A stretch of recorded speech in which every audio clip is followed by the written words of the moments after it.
Welcome into another episode of the PFF College Football Show. Max Chadwick alongside Dalton Wasserman here with our top 10 edge rushers in the 2026 NFL Draft. Dalton's a pretty decent group of edge rushers that we've got in this class. A couple guys that might be top 5 picks, and David Bailey, Ruben Bane Jr. By the way, we are not including Arval Reese in this episode. He will be included in our linebackers episode.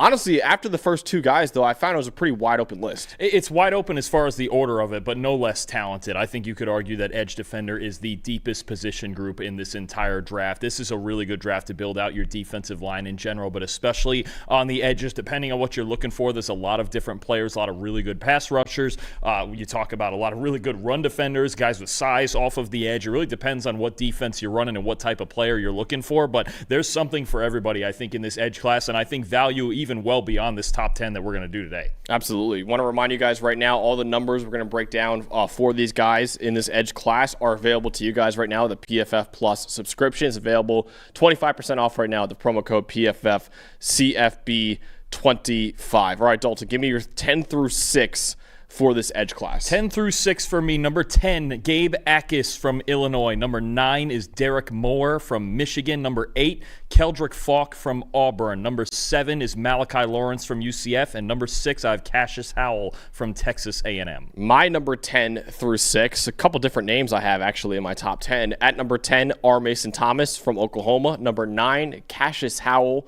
from Texas A&M. Number 8, Keldrick Faulk from Auburn. Number 7, Zion Young from Missouri. And then number 6, I have Derrick Moore, actually, from Michigan. Dalton, let's start off with the guys that were on your list that were not on my list.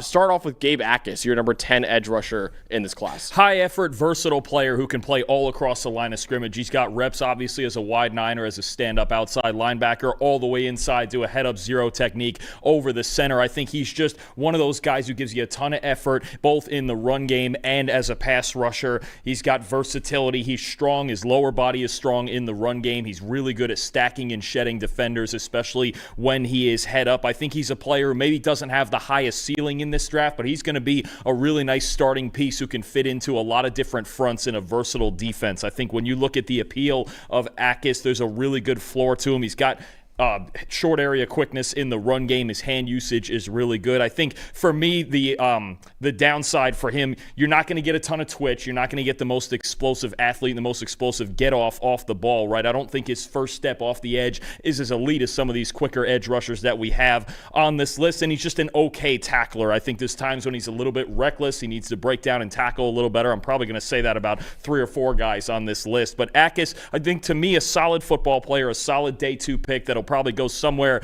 between anywhere from number 40 to number 70 in the draft, and I think that's about right. I just think you're adding a good, solid football player. Never going to lead the league in sacks or anything like that. There's going to be a handful of splash plays in the run game, but this is a good player to at least add to your rotation and possibly be an every down player for you in some different capacities. Yeah, he actually was named the Senior Bowl Player of the Week, Defensive Player of the Week by the Senior Bowl, so a really good week there down there in Mobile. I like Gabe Akheem. I had him a little bit lower on my list at edge. I believe, 14 out of 15 guys that I watched for this exercise, so I liked him.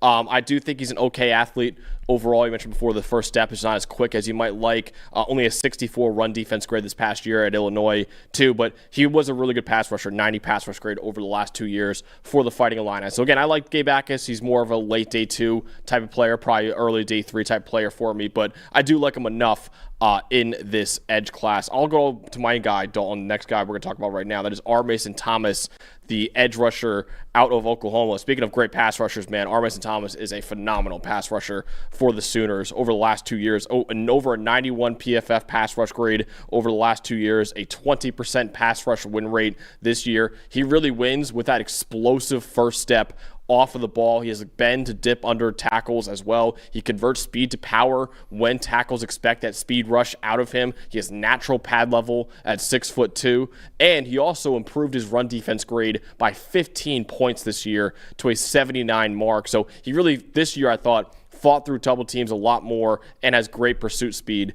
to the ball carriers. Now, some of the weaknesses for him, he has poor size, poor length. He's only 6'2", 241 pounds with 5th percentile arm length. Bigger blockers can move him when they get their hands on him. He has some durability concerns as well. He had ankle injuries on both of his ankles and soft tissue injuries this year too. He missed multiple games in 3 of his seasons at Oklahoma, and his hands are sometimes late. I think quicker tackles can cause him issues because his hands are so late to engage. But he might be a designated pass rusher in the NFL, but he can be a very effective designated pass rusher in the NFL thanks to his explosiveness and his bend. Agree. I think just the number of players ahead of him on this list, and I have Arason Thomas at number 11 just off of my list here. I think when you look at him, I just have so many questions about whether he can play all 3 downs, right? Whether he can get out there on early downs and be able to hold up in the run game, right? Like, he's a player, there's some other guys later in the list that I would trust with this responsibility, but if Arason Thomas was a player on the strong side of formation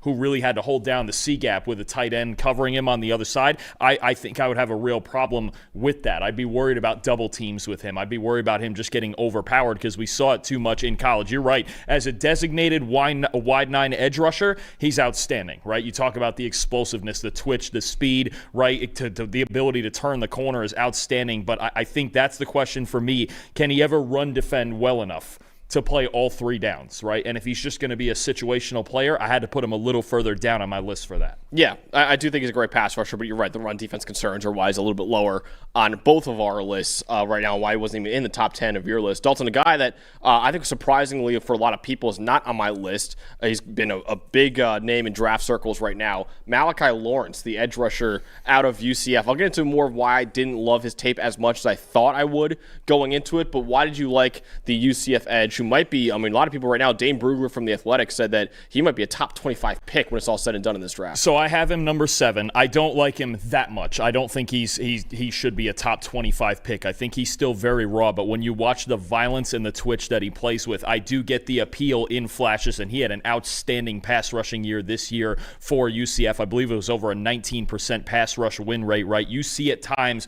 the speed to power, and especially his speed off the edge when he's given a free release, whether that be in the run game or in the passing game. Really, really good stuff. If you watch the highlights of this guy, they're probably as good as anybody in this class, right? He's got quick hands. He's got quick feet. There's a jab step that he can work back inside with. He's really improved his arsenal over the last couple of years at UCF. Now, I think he's a bit reckless. I think he needs to settle down. Another guy that needs to settle down when he's tackling and sometimes just slow down his feet just a little bit because he wants to attack so often and attack the football that I think he can get too caught up in, okay, I'm out of my responsibility right now. So I think there's times where he's raw, he's out of control, he's trying to think and really find the football. I think there are still parts of his game that really need to sharpen up around the edges, but the potential is there. I do understand the potential and what people are seeing when it comes to that projection.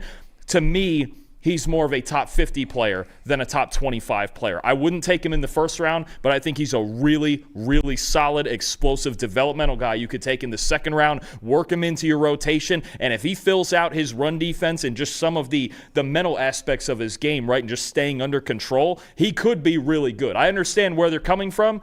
I'm just not always the one to draft the unseen potential that high. I wouldn't take him in the first. I would gladly take him anywhere from 33 to 50. Yeah, I'm a little bit lower on him. I do understand the appeal of Malachi Lawrence. He is one of the best athletes at edge rusher in this class. His times and his measurements at the combine were stellar. He had a 97th percentile broad jump, 96th percentile vertical jump, 95th percentile in the 40-yard dash, running a 4.52 in that 40-yard dash. So he's a stellar athlete with pretty solid length for position as well, with over 33 and a half inch arms at the combine too. So I get you're looking for the length and the explosiveness from Malachi Lawrence. The run defense is a little bit raw. Like you said, he's not very, he loses kind of his assignments, and his gap integrity, I think, is not great in the run game. As a pass rusher, I liked a lot from what I saw from him. He was really good at UCF this past year as well, but the offensive lines, I think in the Big 12 weren't as strong as some of the other edge rushers on my list. I think it's worth pointing out there too. And also, I think there's still a lot more to be developed in his pass rush toolbox. So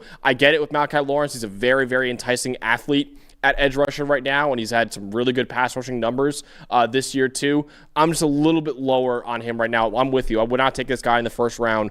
He's probably more of a second to third round type of player for me than a top 25 pick like Dave Brugler thinks Malachi Lawrence might end up being. I also didn't think he had a great Senior Bowl either. I thought it was an okay week for Malachi Lawrence overall at the Senior Bowl. My next guy we're going to go over, and the last guy, Dalton, that was not on your list, and he was all the way up. I didn't even mention him before. He's my edge 5 in this class. So you have to explain yourself why you don't have Joshua Josephs, the edge rusher out of Tennessee, in your list. But I really love Joshua Josephs, man. When I was watching his tape, really efficient player over the last 2 years at Tennessee, over a 91 PFF grade in that stretch, over a 91 pass rushing grade, and almost a 91 run defense grade. You can see right there. Really good length, about 34.25-inch arms, a 79th percentile. That really allows him to strike offensive tackles first before they can get their hands on him. Really good burst and effort off the snap. His first step, man, is one of the best, I think, in this class. He plays with discipline and gap integrity in the run game despite his size,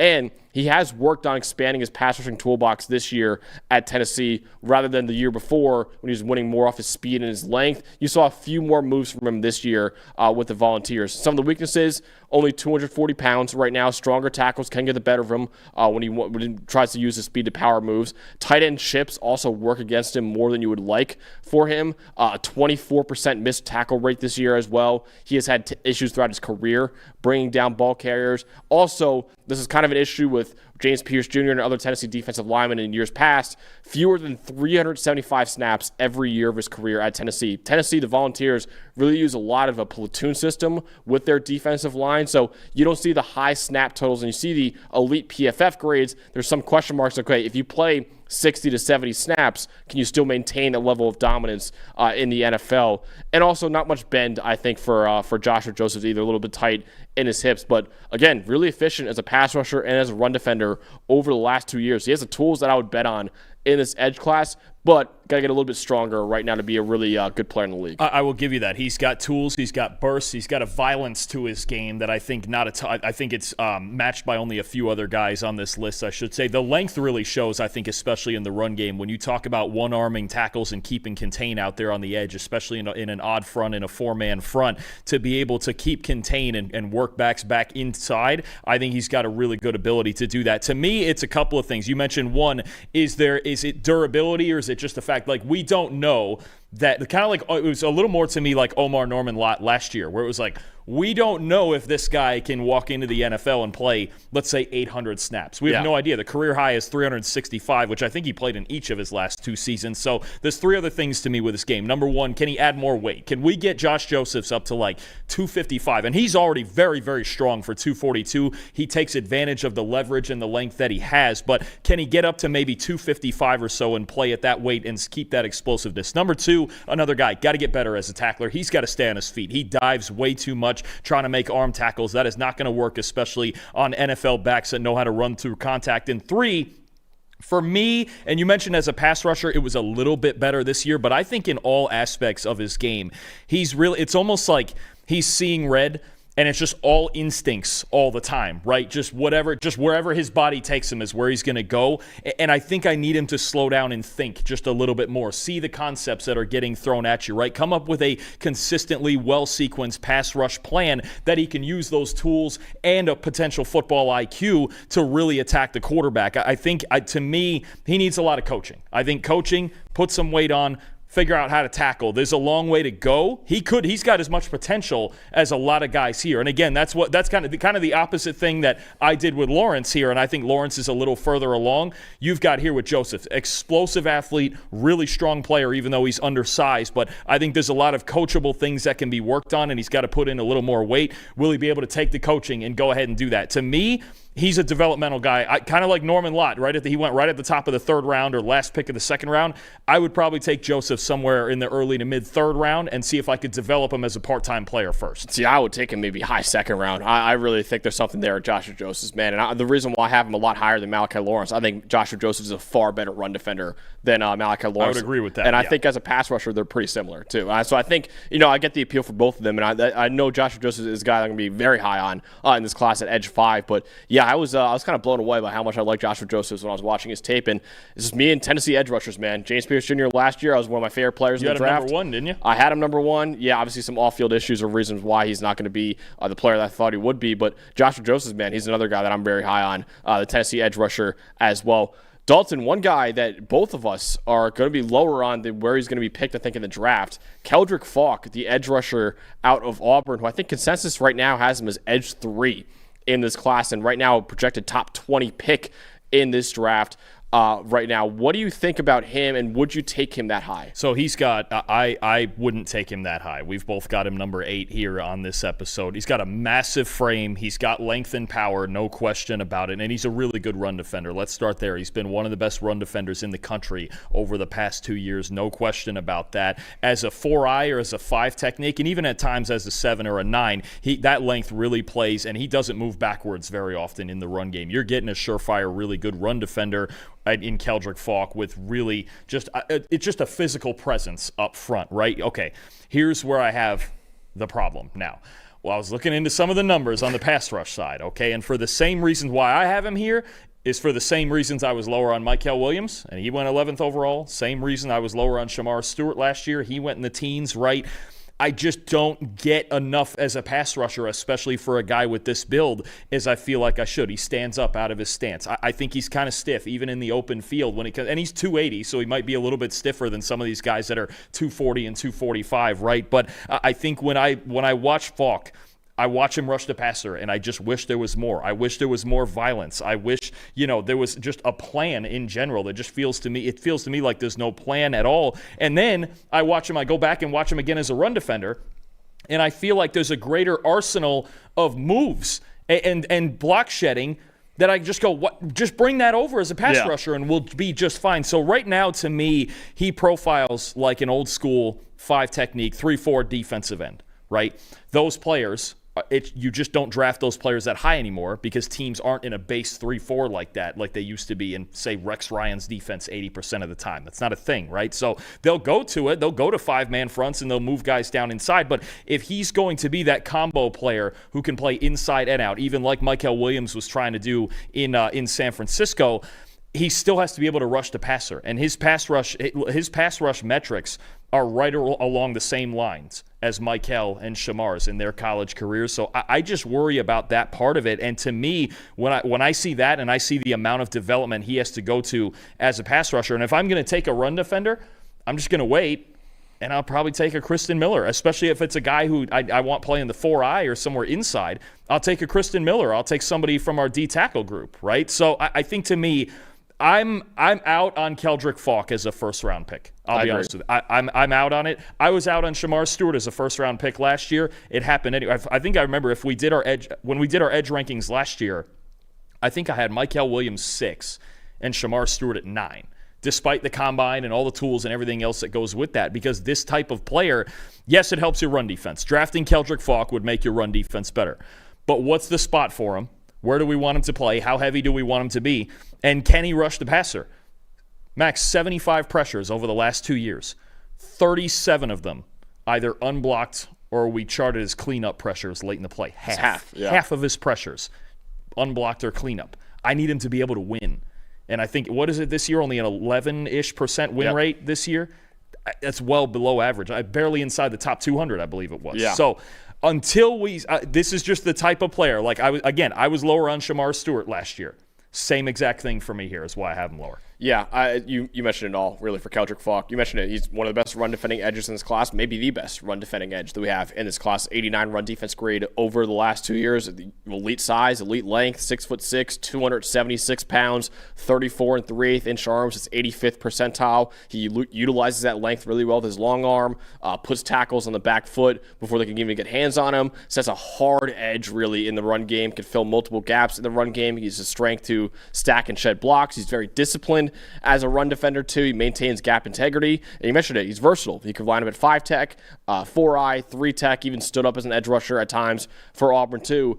But the biggest reason why I don't think Keldrick Faulk is worth a first-round pick in this draft, you just mentioned it, poor production as a pass rusher. In both 2024 and 2025, he was 150th in America in pass rush win rate, right around an 11.5%. in both of those years, a 72 pass rush grade over the last 2 years as well. Now, some people will say, hey, Auburn played him a lot more inside this past year as a junior, which, of course, not a lot of advantageous angles for him as a pass rusher. But even the year before, when he was playing more as an edge rusher, he had basically the same pass rush win rate, and again, it was 150th in the country in pass rush win rate as well. Doesn't really have an explosive get-off, can't really bend around the corner either. He lacks counter moves when his initial rush fails too. I think he's very, very raw as a pass rusher right now. So yes, Keldrick Faulk is one of the best run defending edges in this class, which will give him a high floor as an early down player. But that lack of pass rush production, man, kind of makes him a boomer bust prospect when you start talking about top 15, top 20 pick like he's mocked so often right now. I'm with you, Dalton. I would not take this guy in the first round of the draft right now. I just can't. I mean, these are the types of players, like I said, with Williams and with Stewart last year, that and look, there's a very real chance Keldrick Faulk goes in the top 20, and I'm going to disagree with it if it happens come draft night. I just think you need, if you're taking an edge player in the top 20, you've got to get a really solid pass rusher at the worst, and I think Faulk has a long way to go and a lot of coaching to go. And then the question again of, him playing at such a heavy weight, again, it's kind of where do we put him? He's 20 years ago, he would have been a top 15 to 20 pick, no question, because he had all his teams running that base 3-4, and you put him at the 5, and you just run with it, right? It's just not the same game now, and you've got to be able to rush the passer if you're investing in a first-round pick like that. Definitely. One guy who is a great pass rusher, who I'm pretty high on, actually, in this class, I have him edge 6, you have him edge 9, Dalton, is Derrick Moore, the edge rusher out of Michigan. And just like his teammate Josiah Stewart, former teammate, I should say, Josiah Stewart,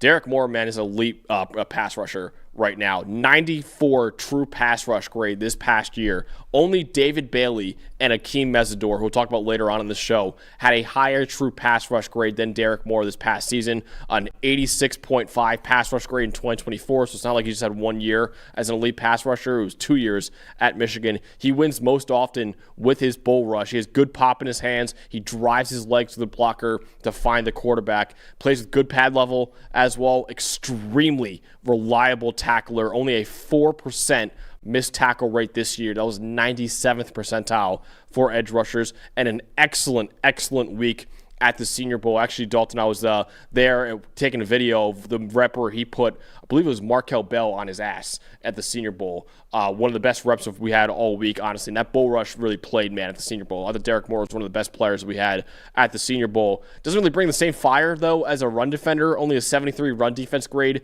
over the last 2 years. His kind of effort is inconsistent, I think, as a run defender. He kind of struggles to disengage from blockers, too. Not great explosiveness off the ball either. He lacks the bend to turn the corner consistently and needs some counter moves if his bull rush does not work. But again, Derrick Moore has been very productive as a pass rusher over the last 2 years, who can get even better with more counter moves too. Got to bring more intensity as a run defender to get really fully unlock his potential in the NFL, but he could be a good starter in the NFL with the floor of at least a really good designated pass rusher. Yeah, I think he's a solid player. I think when you talk about Derrick Moore, watching him did remind me of watching Josiah Stewart a lot last year, where you just go, the tools aren't quite there for Derrick Moore. It's probably B to B minus across the board. Average size, the explosiveness is more decent than elite like we have out of some of these other guys. But then you watch a lot of his good reps, especially as a pass rusher, and you just go, man, it's just kind of done the right way, right? I mean, they're so well taught there at Michigan on that defensive line. We've seen so many great draft picks from them lately, and I think you're right. Some of the flaws are that he's a little too content to fight inside sometimes, like he trusts his bull rush too much, even in the run game, and I think that's one of the problems with him in the run game and disengaging, is that he's just so willing to fight in the phone booth. Sometimes if you're going to be that edge defender, a guy that has to keep contained, you've got to extend and you've got to get your eyes free to see where the football is going. I think that can be an issue at times, but all around, I think he's got a solid game. I think you're right. I don't think the ceiling is quite as high as obviously some of the top 5 or 6 guys that I have on the board here, but I think this could be a solid starter for, probably 2 contracts in the NFL, especially with the pass rush ability that he has. So I don't know. I just don't have the ceiling quite as high as you do, but I think very much like Stewart, that late second, early third round range for Derrick Moore, if you get him in there, I think you're getting a really solid football player. Yeah, I'll take this guy second round right now. I'm such a big fan of Derrick Moore. Got to get a little better as a run defender. I think get more effort in the run game too. But I think as a pass rusher, man, he was so productive over the last couple of years that I would bet on him in the NFL. Just like I liked Josiah Stewart a lot, and he flashed at times a lot for the Rams this past year. I think Derrick Moore could be a really, really good player in the NFL as well. Sports Debate Arena saying, I feel like I'm the only one that sees Faulk as a mid to late second round pick or later. Yeah, I completely agree. Since he feels like the Shamar Stewart, Michael Williams trap again. Yeah, I agree with that. I really think that, Keldrick Faulk, I like him in this class. I would take this guy probably second round of the draft. I completely agree with that. I wouldn't do it. Or it's one of those things. Trevor says that he says this phrase to us about certain guys. Sometimes he goes, "Let someone else do it." Yeah. It's not that I hate him. Look, if the Jets needed this type of player, if they took him at 44, I'd go, all right, fine. Yeah. If they took him at 16, I might be a little hot. Yeah. I just don't. It's just not the type of player that appeals to me as a first-round pick. I've got to have some level. You can be a great run defender, and we're going to talk about probably a couple guys here who are great run defenders, but still at least above average pass rushers. I can't have the numbers like I had with Faulk, with Michael Williams, with Shamar Stewart. I'm not doing that, especially in the top 20. No. Brandon Hallam asking, the Texans, should they draft an edge rusher in the second or third round this year? I think you could. I mean, they've got Anderson. Set, they got Daniil Hunter on the 1-year extension. I don't look up if they kept Derek Barnett as the third guy there. I mean, you could always use more depth, right? And just in case somebody turns an ankle or anything like that. But I think actually, if you want a second or third round guy, that'd be money for them. Put Arason Thomas in that defense. Yeah, and you don't need to have him out there in early downs, and you can play him when you want and continue. Like that's the type of player. That's the type of place where or even a Josh Josephs, honestly. If he went there and just developed as a wide 9 behind those guys, former Tennessee Volunteer Derek Barnett too, right? Yeah. I mean, Barnett did sign a 1-year extension, by the way. He did as well. So, I mean, I don't even know if they would do it in the second round, but there's even guys later in the draft. I think about even a guy that might go later than that, like a Romello Height, to fit right in as like the fourth guy there and just play in case someone turns an ankle, DPR type. Yeah, I think they absolutely. You're always looking for more depth on the defensive line. Always. Yeah, and listen, they're one of the best teams right now in the NFL at edge rusher with Will Anderson Jr. and Daniil Hunter. But yeah, you could always add more depth along the defensive line. So don't hate that at all for Houston. All right, next up, Dalton. Let's go to a guy that is getting a lot of hype right now, still first-round hype, even though he has historically short arms. That is Cashius Howell from Texas A&M. What do you think of the Texas A&M edge rusher? I'll be honest, we got some great players in this position group, man. This is a loaded edge unit this year.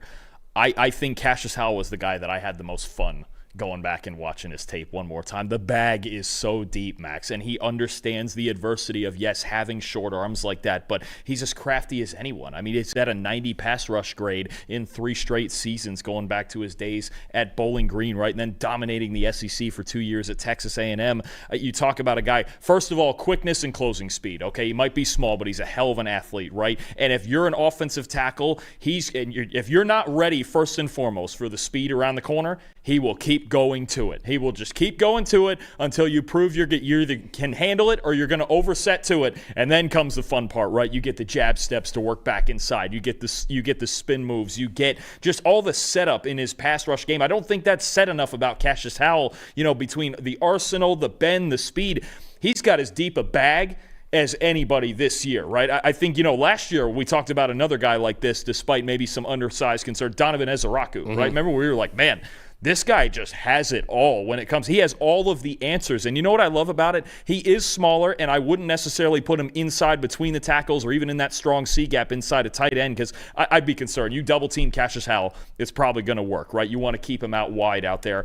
But I think when you look at the answers he has in the run game as well, man, he competes. This is not some player. To me, it's not the same as an Arason Thomas where I go, I'm a little scared. Like Cashius Howell, I have some faith that he can come in and compete in the run game. He's got eyes on the football at all times. His hand usage, even when he's engaged, and I think he doesn't get enough credit for having his hands in the right place, right? His hands are always inside in the right place, so he might not have the arm length, but he understands the leverage and the length that he does have, and he uses it to his advantage. He's as crafty as anybody on this list. I'm being honest with you. I think he's going to find a way to survive in the league. Now, is he a first-round pick with those measurables? Maybe not.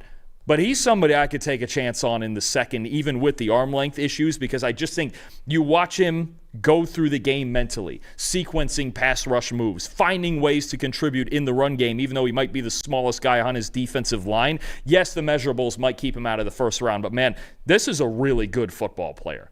I think, to be honest with you, he's a little bit toned down as far as the tools, but he kind of wins in a lot of the same ways that David Bailey does he not? I just think you have this explosive of an athlete who knows what he's doing, and again, elite pass rush production for the last 3 years. I'd take a chance on him in round 2 in the right system. Remind me a little, not quite as explosive, because Nolan Smith had crazy explosiveness at his combine.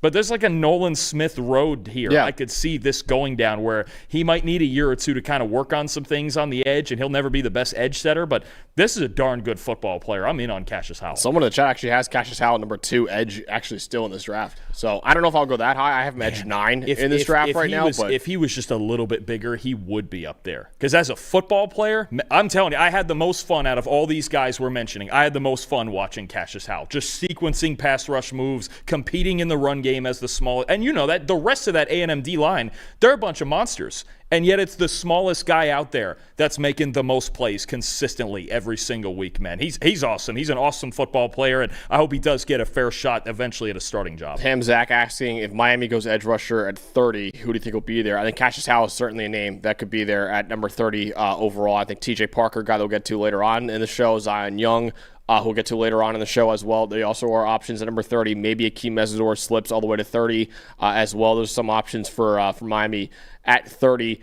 I have Howell at 9, but Dalton's right. You know, this guy's absurd pass rushing production over the last 3 years. 2 of them at Texas A&M, 1 of them at Bowling Green. Like Dalton mentioned, 3 straight 90-plus pass rush grades, a 93 pass rush grade over the last 3 years. That's 4th in the country. Incredible first step with elite bend, man. He regularly beats tackles to the corner before they can even get their feet set. He also has an inside counter move, too, when tackles overset in preparation for his bend and his speed moves as well, and does a nice job avoiding the punch from longer tackles. But the reason why I have him a little bit lower, and the reason why it's kind of like what Trevor says, Dalton, I'm almost like in the boat where I'm saying, man, let someone else take him, honestly, because he has the second shortest arms ever recorded by an edge rusher since 1999 at 30 and a quarter inches. The only one shorter is Caden Curry from Ohio State, who's also in this draft class and is a projected 5th-round pick in this class as well. I think that lack of length kind of shows up in the run game.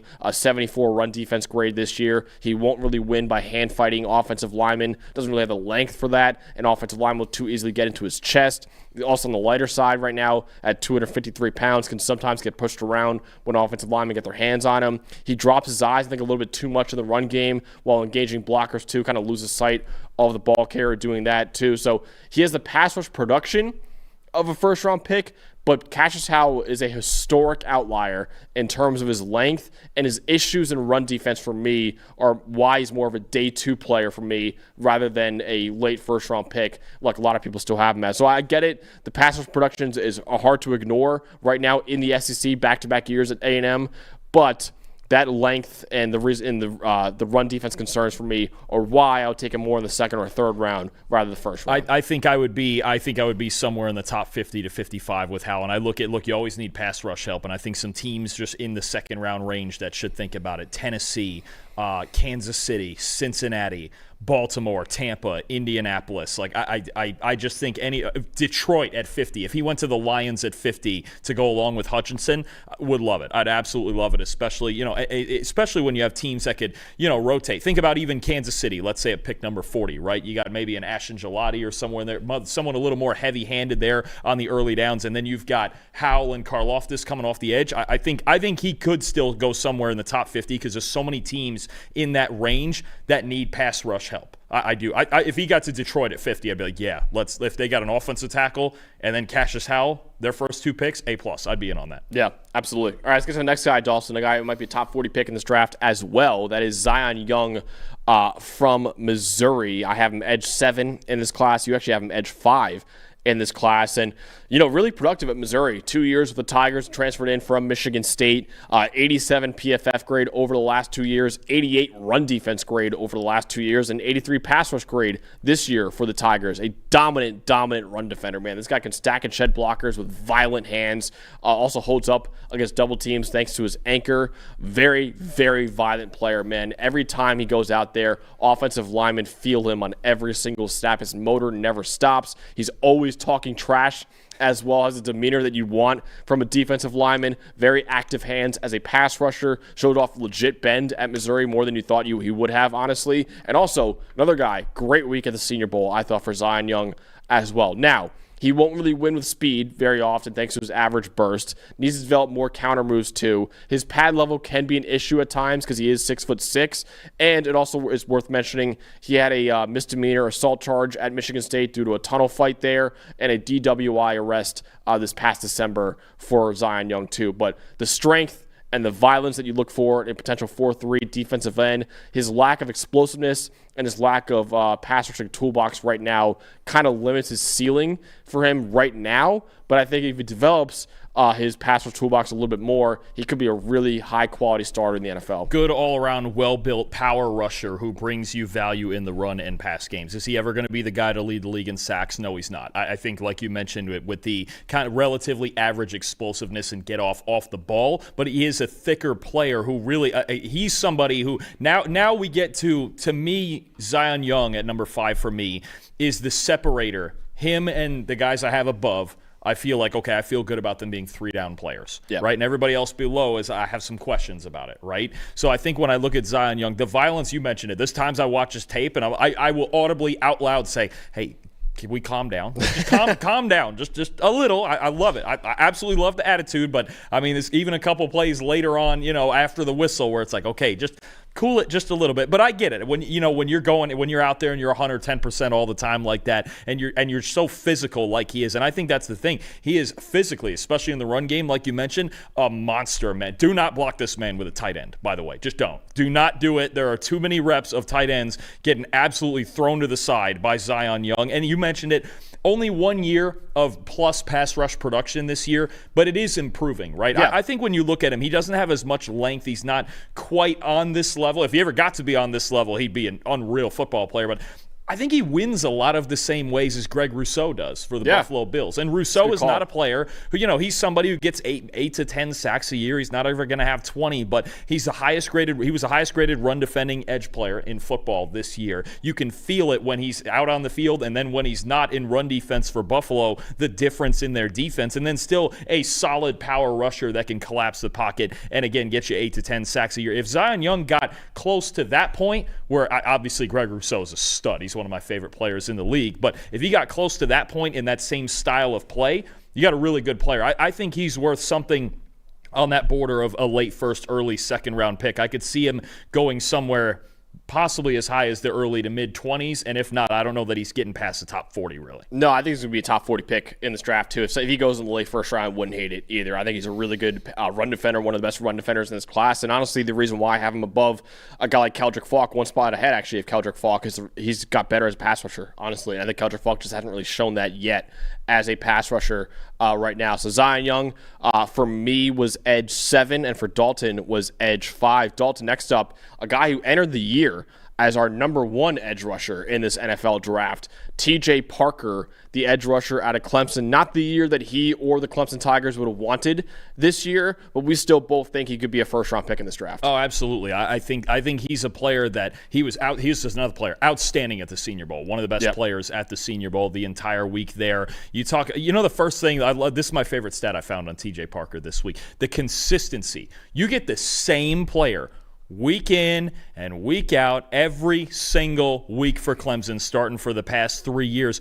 One game in his career, Max, with a PFF grade below 60. One. Wow. And that was this year's Duke game, and it was a 59.2. You talk about just you get the same consistent presence. Now, do I think he necessarily has the ceiling of an A-plus pass rusher of a Myles Garrett or a Micah Parsons? No, absolutely not. But if you want a solid, consistent, maybe 8 to 10 year starter on your defense, I think TJ Parker is it. He's violent. He's two-dimensional. He takes a lot of pride in his run defense. The long arm is outstanding. The leverage and length that he uses as a power rusher to get to the quarterback is terrific. He's got active hands with a variety of disengagements, both as a pass rusher and as a run defender. And he's got this combination, especially in the run game, of violence and patience, right? Like some of these other guys lower on the list, Malachi Lawrence or, even a Gabe Akheem, sometimes they're too much. Like they can't slow down the locomotive a little bit. TJ Parker has this measured violence to him. And I'll tell you what, if he unleashes it, don't let him get a free shot at your quarterback. Absolutely not, because you're going to get your quarterback killed. You better get hands on this guy. I think the big problem with Parker and why there's a difference in projection with some people, there isn't necessarily one defining trait to him, right? Everything about TJ Parker is probably B to B plus, and he's probably the ultimate high floor edge defender who won't be first team All-Pro, but I could bet on him being a B-plus player possibly for about 10 years. I really feel like that with Parker. So those are the guys that appeal to me. I think you talk about late in the first round, a team like New England at 31, if they're still looking for edge help. There's some other teams in that mix that I think if they're looking for edge rush help, you could take TJ Parker and be very satisfied. And I think he's going to be a solid player right away. It's just a matter of if you're a high floor person, you'll take him late in the first. If you're a high ceiling person and you're looking for projection, then he probably looks like a second-round pick. Yeah, Jack in the chat asking, do you have an NFL comp for TJ Parker? I don't have one personally. I have seen the Bradley Chubb one be thrown around a lot for TJ Parker. I don't hate that one, honestly, but I'm a huge fan of TJ Parker. I'll tell you, good fit. Chicago at is it 25? I would take him at 25 to Chicago and put him with Montez Sweat. I'd have no issue. I have no issue with TJ Parker starting on an NFL field tomorrow. No, I completely agree with that. You have him edge 4 in this class. I have him edge 3, actually, in this draft, behind, of course, the big 2 of Ruben Bane and David Bailey.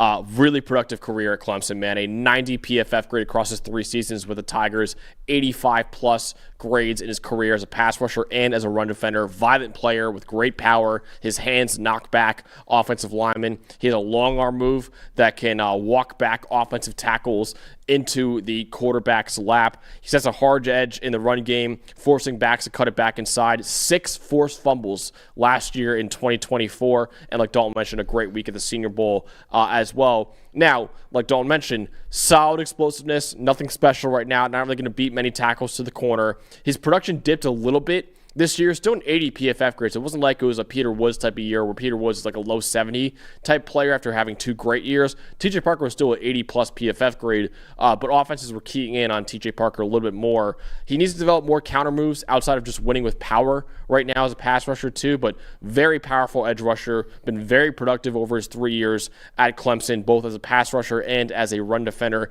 He needs more counter moves right now, but like you said, Dalton, he is at least a very solid starter in the NFL right now, I think. And another thing to mention, I think I might have mentioned this with Woods about the pass rush production. Clemson faced the lowest average time to throw in the Power 4. I think it was 2.6 seconds flat, 5th lowest in the entire country. So not only were defenses keying in on the fact that Woods and Parker were so dominant, especially through the first 2 college seasons, but basically the plan was, hey, we got to get rid of the ball because we know how good they are when we just can't let them beat us. So I think when you look at some of the pressure numbers and some of the pass rush stats for both Woods and Parker, you got to take that into account a little bit. Because, if it was, 35th, 35th fastest or some normal time, like, okay, but literally the fastest average time to throw among Power 4 defenses came against Clemson. Yep. So I think there's that element of, Peter Woods said it a little bit too at the Combine when it's like, hey, they know we're here.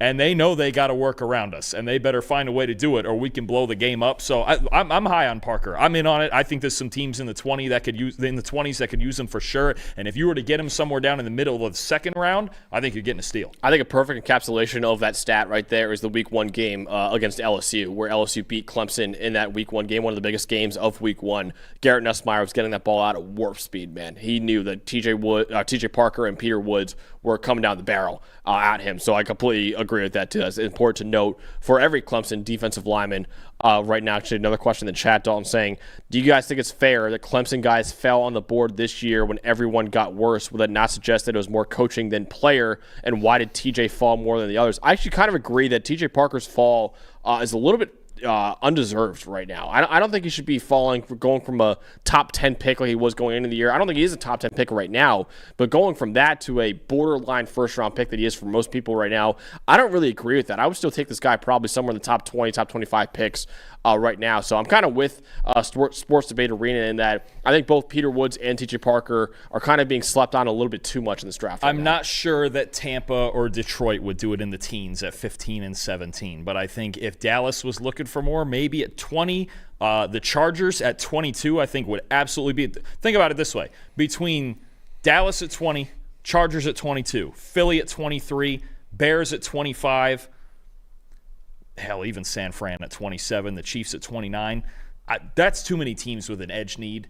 And honestly, if they feel like Parker is just an instant starter like we do, I think there's still a pretty. And even Miami. Somebody asked earlier about Miami at 30. Parker could have. If they get say the best corner or another receiver at 11.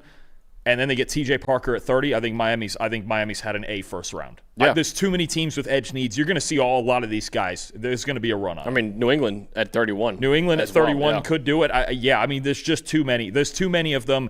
And even with more teams coming, I don't know how he gets out of the top 40. If I'm the Raiders at 36, yeah, put Parker and Max Crosby out there. I'm in. With Kwity Paye and just have a 3-man rotation, sure, I'm in.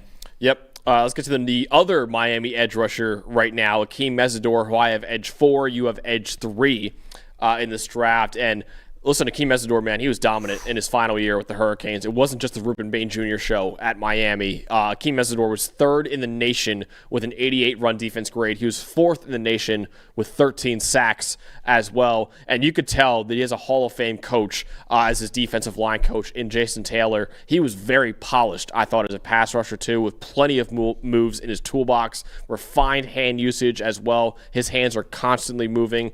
Great burst off the ball. He times the snap really well, which can allow him to win the corner. And if he doesn't win the corner, he has a lot of inside counter moves as well. Sets the edge in the run game, but also wants to make plays in the backfield. He's a very urgent player. He never takes a snap off, and he played all over the defensive line, both at Miami and at West Virginia. He actually started his career really at West Virginia as a zero tech, as a nose tackle for the Mountaineers, and then played a lot more on the edge, obviously, at Miami. So very experienced player all across the defensive line. Now, he is on the older side for the player right now. He's a 6th-year player, was a very solid player before at Miami and at West Virginia too, but he really took it to his 6th and final year to truly break out and become a superstar.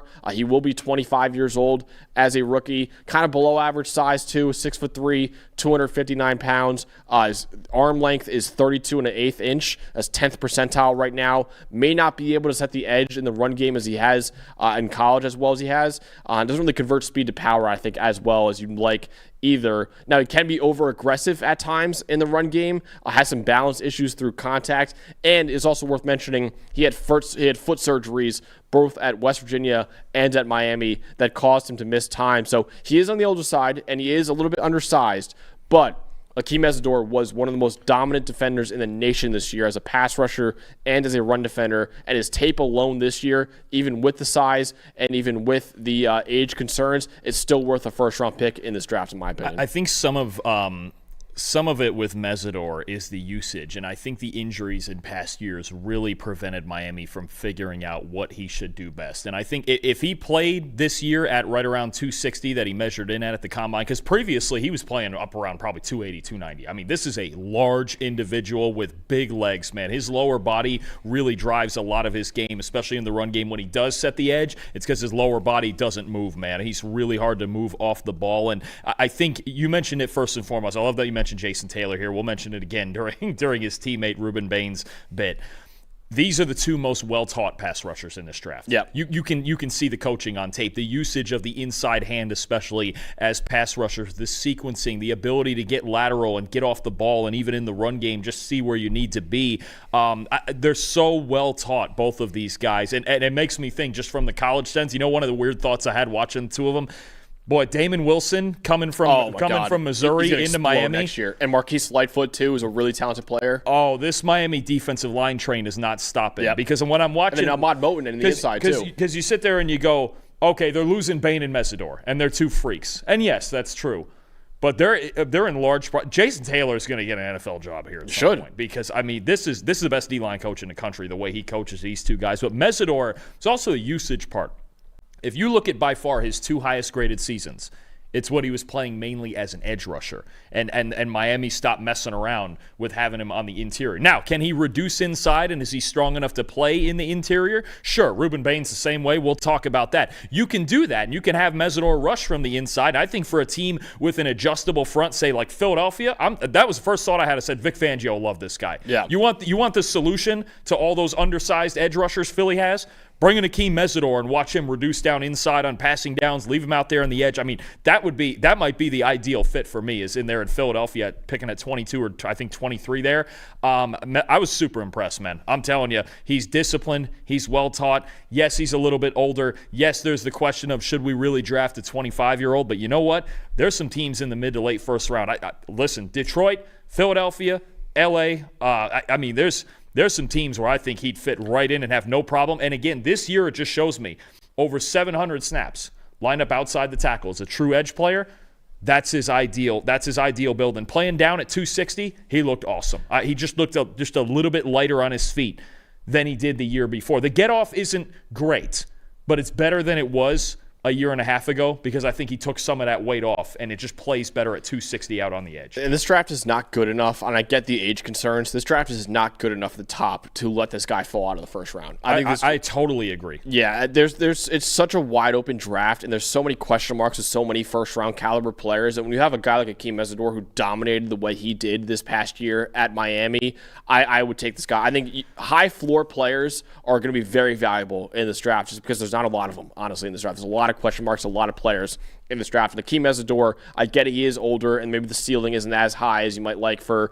a potential top 20 pick like he is, but he is still worth a top 20 pick in this kind of draft where it's just so wide open that you could feel really good about getting a guy like Akheem Mesidor in the top 20 of the draft. Dalton, let's go over. I think real quick, I think the talk for Mesidor should start at 15 with Tampa. Yeah, I get it. And then work with it. There's a bunch of other teams working down from there that have edge needs. I think 15 to Tampa, actually, I could see it. I really could. Let's actually go to his teammate next. Ruben Bane Jr., the edge rusher out of Miami, who might have been the best defensive player in college football this year. Maybe not with the guy that we're going to talk about right after this as well, but Bane was absolutely dominant. He's your number one edge in the draft. Why is he your number one edge in the draft right now, and what are some of the concerns that you might have with Ruben Bane? Oh, he's such a monster. I mean, he's just – and listen, it's not just this year when he was arguably the best defensive player in the country. It's 3 years of dominant football outside of he missed a stretch of year 2 with an ankle injury. But, I mean, again, so well taught, man. The kudos we need to give to Jason Taylor teaching both of these guys how to rush the passer. You want to talk about power? Ruben Bane's got power. His lower body – I remember watching him his true freshman year and just seeing the end zone cam, and I'm looking at his legs, and I'm like,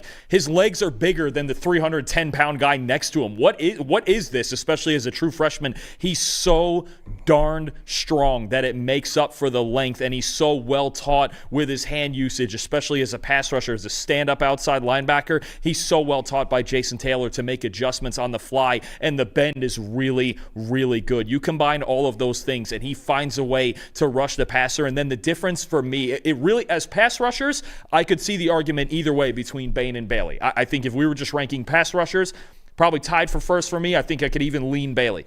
Ruben Bane for the last couple years, especially this year at Miami, was a cheat code in the run game. We did a breakdown before one of the playoff games about how they use him inside and under fronts, in the C gap, over the tackle. And, there's been people who said, well, if he doesn't have any length, could he play the 3 tech? I go, no, just do the same thing, one gap over in the C gap. This is a player that can change the complexion of your entire run defense as well and give you a super productive pass rusher that has just got immense power. I mean, you get tackles with his power that are just overwhelmed. It starts there. It starts with the bull rush.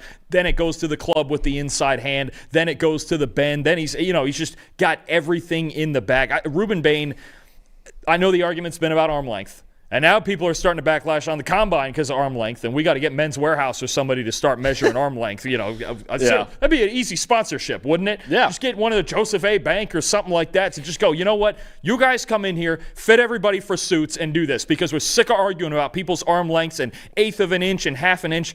At this point, I don't care. Ruben Bane should go top 10. I do not care about a half an inch and this and that. And maybe it's an outlier, yes, but maybe Ruben Bane's an outlier. Yeah. Right? I mean, he's just that good. And again, the tiebreak for me between Bane and Bailey at the top is Ruben Bane is just a monster run defender. It's not said enough. It was not said enough for all the pressures and win rates and everything we talked about. He was the key to they built their entire run defense around him, and they were elite all year. Yeah. Yeah, I think it's kind of weird in back-to-back years now. We've had such big discrepancies in arm length from the combine to pro days and Senior Bowl and all that. And I'll say this, for as much as everybody was crying during the playoffs, I get it, all right? It wasn't great in the playoffs. Will Campbell was just fine this year. Yeah. Let it go.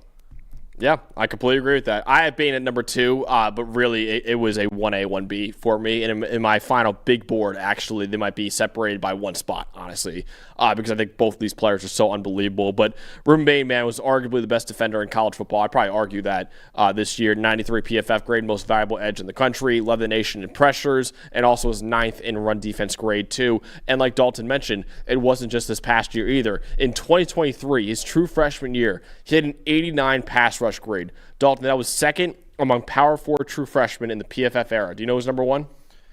Oh, wait. You've told me this before. No, is it somebody still playing right now? Oh, yeah. Oh, is it Colin Simmons? No. Is it Dylan Stewart? No, it's not. It actually might have been passed, and I got to check that stat, but at the time it was number 2 ever. You're thinking too hard. I'm thinking too hard. Oh, wow. He's probably the best player in football right now. Oh, it's Myles Garrett. Myles Garrett. Oh, I thought I was thinking playing in college. Oh, no. This is a college football show. No, exactly. No, exactly. Good player. Yeah, good player. Solid player. I remember you wrote about it like 6 months ago, Yeah. You Ruben can't do Bane. the trivia on me. I don't read all your Ruben stuff. Bane's pass rush grade as a true freshman was the second best we've ever seen for a Power 4 true freshman, only passed by Myles Garrett. And the guys right behind him were guys like Dexter Lawrence and Nick Bosa and Joey Bosa, too. So really good football players that Ruben Bane was in the company of. Elite strength for an edge rusher, man. Converts speed to power really well. Very heavy hands. Let really shock offensive linemen on impact. Great first step for his size, too, at 263 pounds. Good bend for his size. Consistently gets around the corner and finishes at the quarterback. He's very aggressive as a run defender. Can take up multiple gaps in the run game. He allowed Miami to completely overload one side of the defensive line while he took over the other side basically by himself. Very versatile. One from wide 9 alignment to even inside as a defensive tackle too. And again, the number one thing for Ruben Bane Jr. for me, he is a relentless motor, man. This guy plays angry out there. Now, again, why he's number 2 for me behind the number 1 guy. Extremely short arms. He has 30 and 7/8 inch arms right now. At least we'll see at the pro day what it actually is. But that would be the 5th shortest ever for an edge rusher since 1999. Of the 4 of them that are shorter, 2 of them, of course, are in this draft, like I mentioned before, and Cashius Howell and Caden Curry. And the other 2, one of them went in the 6th round, and the other one went undrafted as well. So we have never seen a first-round edge rusher with arms this short before. NFL tackles length will give him kind of a different challenge than what he faced in college. He's got to land the first strike in order to win. And also, he had a 20% missed tackle rate for his career. I think the length kind of shows up as a tackler at times, too. I think there's some counter moves he could add a little bit more to his toolbox, too. But he's a really advanced pass rusher right now. And I mentioned before, great freshman year, great junior year. His sophomore year, he dealt with a calf injury really throughout that year, and he missed 4 games that year too. But again, his length is a huge outlier, but so is his tape, man, right now. He was dominant throughout his career as a run defender and as a pass rusher. I'm with you, Dalton. He's still easily worth a top 10 pick in this draft, and I'd probably argue he's worth a top 5 pick in this draft. I think he should still be in consideration at number 2. Yeah. For the Jets, I do. I think the length. I'm glad you brought up the tackling because I do think that's actually where it shows up the most. He understands leverage and how to strike first and how to work around that as a pass rusher, especially. You see so often that even though he's got shorter arms, kind of like I talked about with T.J. Parker earlier, his hands strike first, and that's what matters the most. If you get your hands accurately striking the right place before a tackle can get his hands on you, and you've got that inside, you get in on the shoulder pads, then you're feeling pretty good about where you're at. I think the lack of length shows up in tackling, like in open space the most, and I think there's times too where a little bit heavier in his lower body. It might be a player who, against certain teams, the read option might be an issue. The change of direction in open space isn't great for him. It's just kind of the way he's built, but I think the tackling is definitely where that shows up more often. Yeah, absolutely. Ruben Bane Jr., special football player, man, still worth a top 5, top 10 pick in this draft. He should absolutely not get by Cincinnati at 10. No, you've got to take that guy. If you were Darren Muji right now, would you take him number 2? I think I would. And we're going to have, when we're done with this section, we're going to have a bit of the Arval Reese conversation, I think, right? Sure. We're going to do a few minutes of that. I'm telling you, I would think of it. And if they took Bailey, too, if they just wanted straight, just speedy edge rusher that we're about to talk about, I would understand it. We'll have the Reese, but let's have that debate in a minute. Let's go over David Bailey and then figure that out. Because there's a way that I have to frame it where it's not necessarily just, oh, give me this guy over this guy because he's better. Yeah. It's a different bit with all three of them. Yeah, I agree with that. So you would take Bane at 2. I'd probably take this guy at number 2. That is David Bailey, my number 1 edge rusher in the draft. Dalton's number 2 edge rusher in the draft. And the reason why he's number 1 for me, he is hands down, I think, the best pass rusher in this draft. And he proved it in back-to-back years. And at Stanford in 2024, a 93 pass rush grade that led the nation. This year at Texas Tech, 94 pass rush grade. Again, led the nation. So again, he had the number 1 pass rushing grade in the country in back-to-back years at 2 different schools at Stanford and Texas Tech. He has an absurd get-off, man. Elite explosiveness. He ran a 4.5 40, which is 96th percentile. Legit bend around the corner. Plenty of counter moves if his initial rush stalls. He has ghost moves, spin moves, long arms as well. Very advanced pass rushing toolbox right now, and he finishes as a pass rusher too, with 22 sacks over the last 2 years and 7 forced fumbles over the last 2 years as well. Also, he did improve. He's not as good as a run defender as Ruben Bane, of course. He did improve, though, as a run defender at Texas Tech with an 82 run defense grade this year compared to sub-60 grades he had in both 2024 and 2023 at Stanford. Above average length, too, which is why he's a hair above Ruben Bane right now.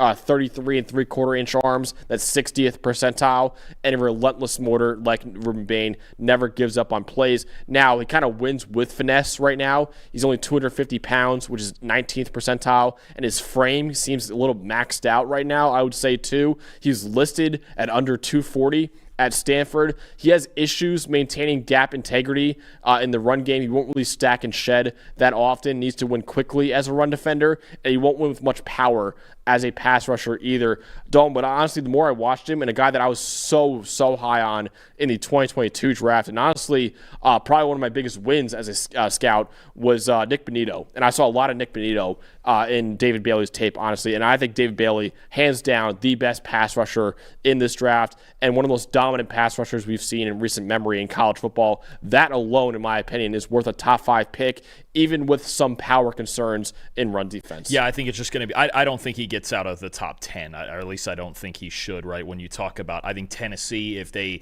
opt away, we've been mocking Jeremiah Love to them a little bit lately. That's kind of been hot, but I think it'd be perfect for Robert Saleh's system as that wide 9 edge rusher. If not, Washington, go get him. New Orleans, Kansas City, Cincinnati, one of these teams got to take this guy to juice up the pass rush, right? So I think to me, the thought I had watching David Bailey was pass rushers like David Bailey are why we look for so much athleticism in offensive tackles. Yeah. Because if true. You could tell the last 2 years in Bailey's tape, if there was a tackle that he recognized early in the game that did not have the feet to keep up with him, Yeah, he's turning the corner. He's gone every single time. And if they do, again, kind of like we talked about with Howell before, if they do and they overset, there's a jab step, there's a swim move, there's a spin move coming. The ghost is coming back. It's all sequenced properly. I mean, he was probably the next most fun guy to watch when it came just to just how deep his bag was after Cashius Howell to me. And then he's just got a little bit better tools than Howell, and he's just so, you mentioned it, a player like this is so explosive off the ball. Those are the type of pass rushers that they speed quarterbacks up, right? They make quarterbacks think about it because we saw it all this year at Texas Tech with both him and Height, where it's like these quarterbacks would get nervous back there, right? And when they finally lost, what was it? Dante Moore getting rid of the ball in 1.8 because that was the only way you could do it. They were so athletic. David Bailey's so athletic. Now, again, the tiebreak for me for having Bane over Bailey is some of those run defense situations like you mentioned. You can't reduce him down inside, right? If you get tight ends that if he's in a, kind of a 5 sitting outside the tackle and you motion tight ends over and you get him in that C gap, I worry about David Bailey getting double teamed in a C gap like that, right? Whereas I don't worry about that with Bane. Bane is so strong. So I think Bailey's got to go to a defense where he can really be that stand-up guy, be that wide 9 type of edge rusher and play. He can make plays in run defense, no question. From the backside, out in space, he can run with the best of them. He just doesn't have all that much of a power game to work through. Even as a pass rusher, you don't see a ton of bull rush unless he feels like he's got a tackle overmatch or if you got a tight end or somebody like that on him. So he's a finesse player for sure. He's as good a finesse player as you can get. If you need a pass rusher, yeah, you're darn right you take this guy, right? I just think I just don't. It's the other dimension of it where I just slightly lean Bane, but I'm with you. If you want to call David Bailey the best pass rusher in this draft, I have no issue with that. Absolutely. We got actually a super chat right now from Wisco. Really appreciate that. Saying, who are some good day 3 edges? I like Anthony Lucas, the USC edge rusher, for his Packers. Who are some of the day 3 guys, Dalton, that you like in this draft right now? I think a lot of different types. We'll see. I don't know if Romello Height gets to day 3. I'm looking at Nadeem Tucker's a guy we've been talking about ever since we were previewing that MAC title game at Western Michigan. Best pass rush win rate in the country. He's interesting. Max Llewellyn from Iowa, I thought, had a decent Senior Bowl. He's kind of a grinder. A lot of different. Even like, man, I'll say it, and I was a huge fan of Jack Sawyer last year, and I get it. Caden Curry has the shortest arms ever recorded for an edge rusher. You get Caden Curry in the 5th round, man, as kind of like a Jack Sawyer light type of player. I don't hate that at all, honestly.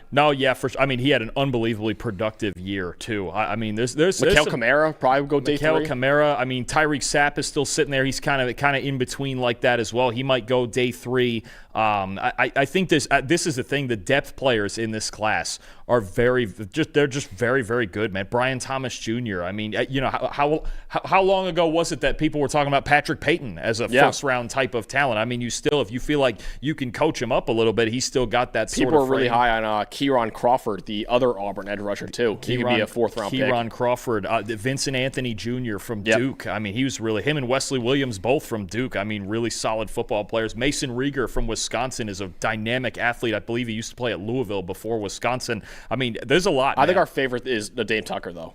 I think Nadeem Tucker, if you can get him just in a situational DPR kind of role, I would take him as high as round 4. I mean, you look at the win rate; he's just so crafty. And then he's another one. He was one of the players I was most looking forward to see at the Senior Bowl because it was like, okay, that was Western Michigan, it was the MAC. There was a good game against Michigan State, I think it was earlier in the year, but let's see it against the prime time. He was one of the best players out there too. I mean, the defensive line really dominated throughout that week, but Nadeem Tucker made a name for himself. And he's 193 on consensus board right now, which, by the way, that's his 6th round pick. If I got him there, I'm living. That's an incredible 6th round pick. Give me the guy that led the nation in pass rush win rate. Yeah. 29% was it, somewhere in there? I mean, that was Josiah Stewart last year, right? He went in the 3rd round, but I mean, Tucker, I think there's something there for Tucker, man. I'm telling you right now. I remember when we kind of discovered him when we were watching the MAC championship game, he just kept popping off. And we're like, who is this guy? And we started looking up his stats. We're like, wait, you led the nation in pass rush win rate. And we would turn on the tape with him. It's like, dude, he's got a deep bag. I remember going into that preview, I was like,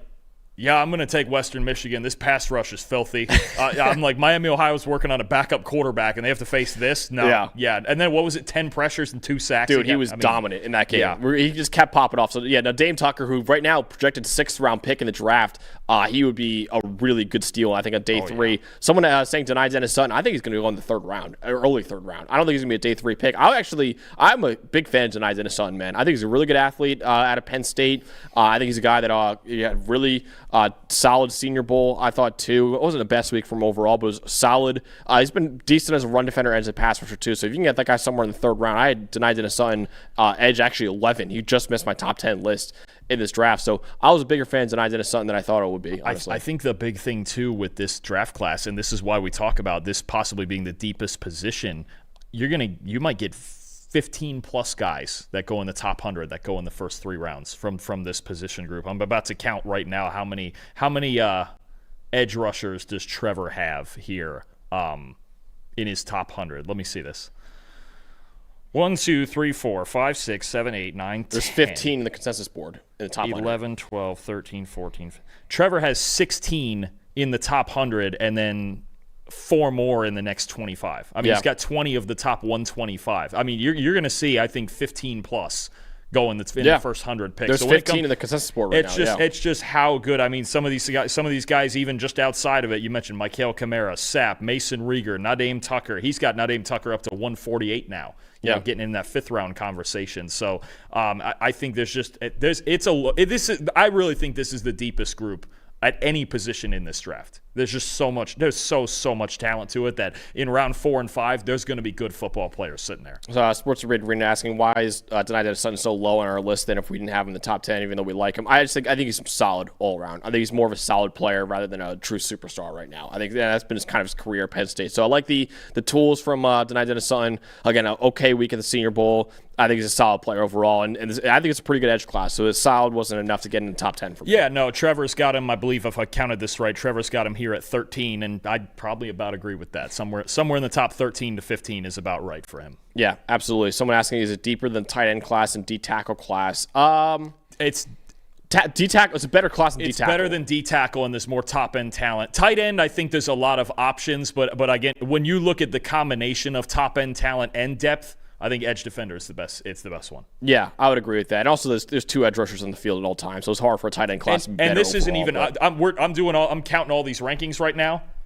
Arval Reese, we have him listed as a linebacker. Yeah, which is the other conversation here with him, where you go, where does he fit in with this group now? Before we get to that, Wisco asked as well, can Sonny Styles play edge? I would not do it. I think Sonny Styles is a pure linebacker. I mean, could he? I'm sure he has the ability to do so. I think I think someone mentioned that you'd be wasting a great linebacker prospect. I kind of agree. I think he could do it. I would just play him at linebacker. Well, let's start the argument now, because I personally would make that argument with both of those guys. I would agree. I think Arval Reese is why he's not in this list. He is a linebacker, in my opinion. I think what you need to do with Reese is, and they actually played him on the edge even more. Was it a 50-50 split, or they might have played him on the edge more than they did at linebacker this year?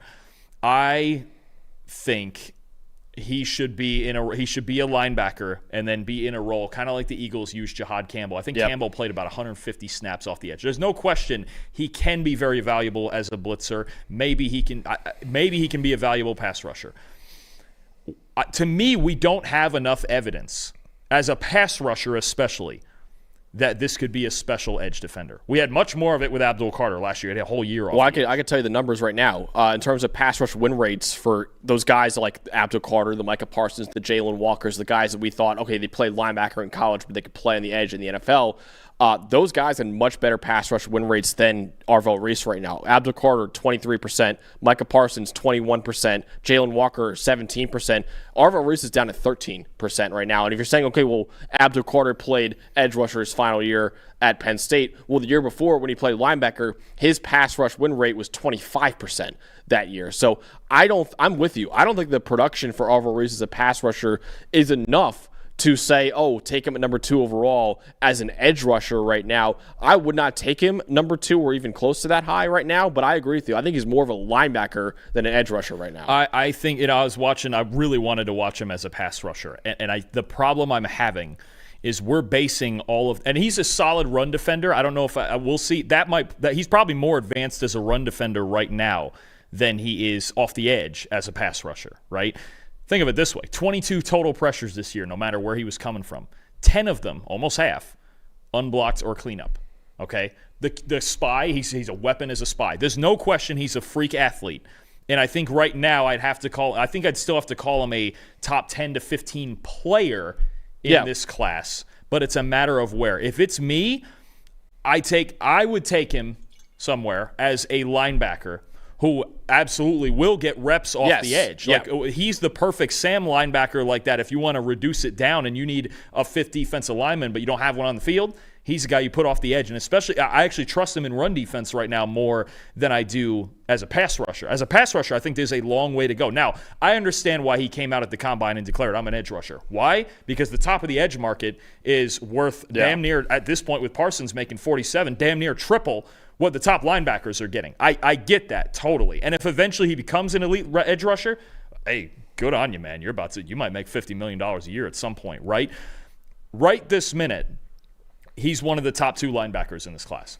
And honestly, most of his flaws, to me, as an edge or as a linebacker, especially when we talk about things like coverage or even recognition in moments in the run game, he's getting better, is just that he's so darn young, right? He's going to be 21 this season, correct? Yep. He's just so young, and you can see that. There's times where he watches the football instead of reading his keys. Not many, but there's moments of it, right? I think as a linebacker in coverage, still trying to figure out just where to be at times and not biting on play action, right? I think you can tell between the two of them.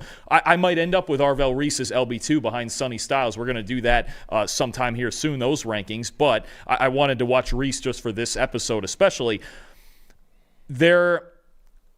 If I'm the Jets at 2, all right, like I do think there's a world where Reese is a top 3 to 5 linebacker in football one day, really. I don't know if I trust the pass rush enough to say he's going to, because the Micah Parsons comparisons, it's every year there's a new Micah Parsons, right? And I was more on board with it last year with Abdul Carter, right? But we had a whole year of proof of that. He was best pass rusher in the country. If I'm the Jets at 2, I really, to me, if you're going to take him as an edge rusher, take one of the other 2. Because right this minute, and again, projections, the fun of the game, and I mentioned this before with Keldrick Faulk and all of that. Right this minute, as an edge player, right this minute, I'd probably have him like edge 4, maybe even 5. Yeah. Bane, Bailey. As an edge player, Mesidor is more polished right now than Reese, but being 4 years younger is something that's good to have too. I get that part. I just think as they are right now in their development, I might consider it. I would have Reese edge 4, even accounting for the ceiling.